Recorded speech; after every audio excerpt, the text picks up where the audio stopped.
إنما يفتري الكذب الذين لا يؤمنون بآيات الله وأولئك هم الكاذبون.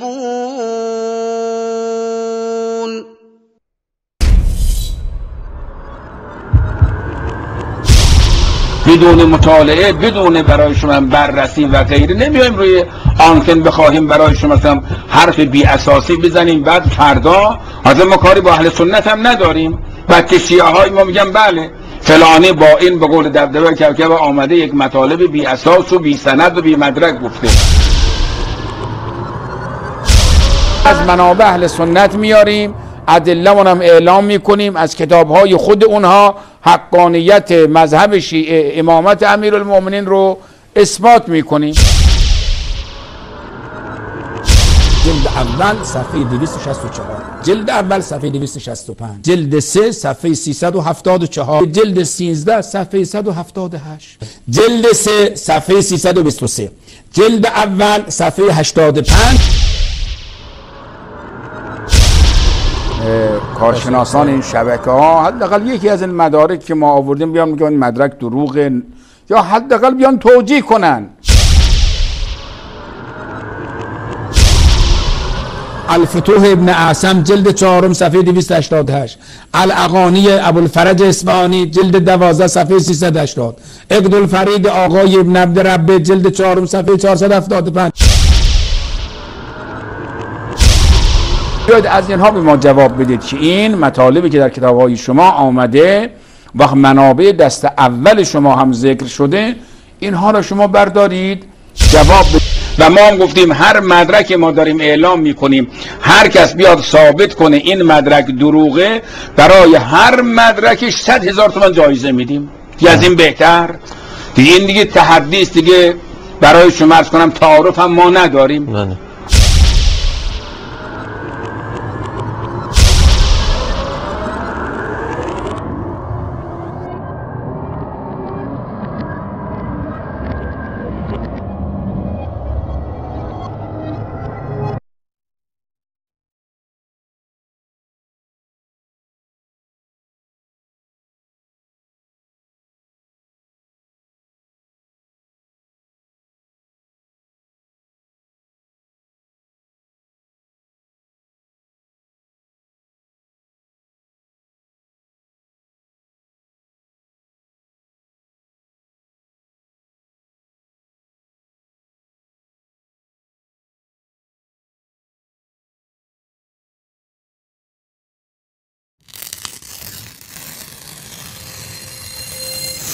تلبیس قزوینی به آلوسی.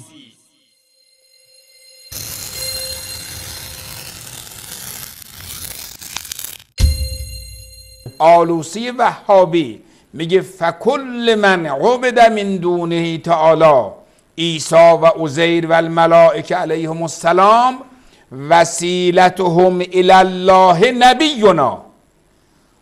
آقایان بت پرستا، همین عزیر، همین عیسی، همین ملائکه که شما اونها را میپرستید اینها واسطه شون به خدای عالم حضرت محمد صلی الله علیه و آله و سلم است. بعد ایشون میگه بلکه پیغمبر اکرم بل هو علیه الصلاة و السلام وسیلت سایر الموجودات. پیغمبر اکرم واسطه دیگر موجودات والواسطه بینهم و بین الله. پیغمبر واسطه بین همه خلائق و خدای عالم هست. فی افاضته سبحانه الوجود. خدا بخواد وجود به عالم هستی بده واسطه نبی مکرم است. بعد میگه وکان نبینا وکان نبیا و آدم بین الماء و الطین. پیغمبر اکرم پیغمبر بود، هنوز حضرت آدم بین آب و گل بود، یعنی هنوز خلق نشده بود. وقد تلقى الانبیاء من وراء حجاب من وراء حجاب الارحام والاسلاب. تمام انبیا در حجاب رحمهای مادرانشون، صلب پدرانشون چه کار میکردن؟ از نبی مکرم استفاده میکردن و واسطه شون بوده. خب آقا شما مراجعه بفرمایید تفسیر آلوسی دیگه تفسیر المیزان و مجمع البیان نیست، جلد 15 صفحه 126.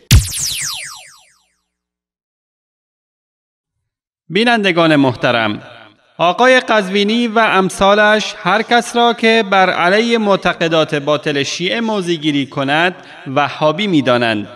یعنی طبق این قاعده باید خوارج و نواصب نیز وهابی باشند.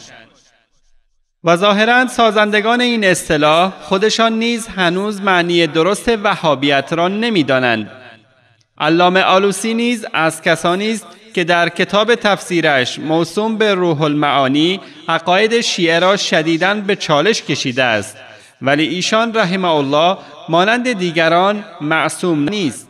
به همین دلیل هرچه ایشان در تفسیرش ذکر کرده بیانگر عقیده اهل سنت و جماعت نیست. با این وجود آلوسی وسیله را به طاعت و عبادتی که موجب قربت به درگاه الهی می شود تفسیر کرده است. ایشان می فرماید الوسیله قربة بالطاعة والعباده.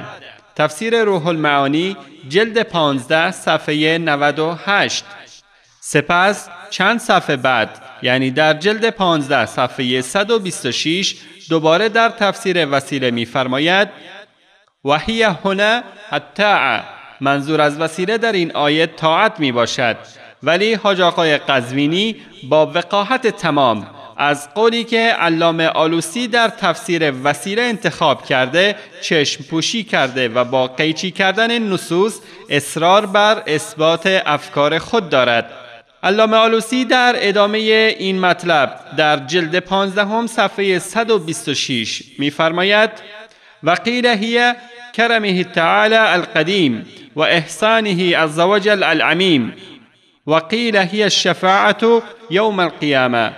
ولما كان مقام الوسيلة بهذا المعنى خاصا بنبينا صلى الله عليه وسلم أطلق الوسيلة عليه الصلاة والسلام وفسرها بذلك هنا بعض الصوفية.